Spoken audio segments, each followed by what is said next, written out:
বেশিরভাগ ক্ষেত্রে আমরা অনেক সময় নারীদের দোষ দিই, অনেক সময় পুরুষদের দোষ দিই। একটি প্রবাদ আছে, নিজে ঠিক দুনিয়া ঠিক, নিজে ব্যাঠিক দুনিয়াটাই ব্যাঠিক। আমি যদি ভালো হতাম তাহলে আমি চোরকেও ভালো ভাবতাম, কিন্তু আমি ভিতরেই যদি শয়তানি থাকে তাহলে যে ভালো তাকে আমি শয়তানি মনে করব। এই জন্য আমি বলি সবসময় আগে নিজেকে সংশোধন করতে হবে।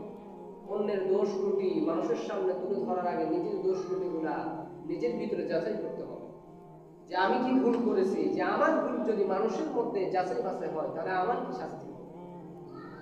এই জন্য আমি গত জুমায় বলেছিলাম, যে ব্যক্তি একজনের দোষ গোপন রাখে কিয়ামতের মাঠে আল্লাহ পাক রব্বুল আলামিন পর্যন্ত তার একটি দোষ গোপন রাখে।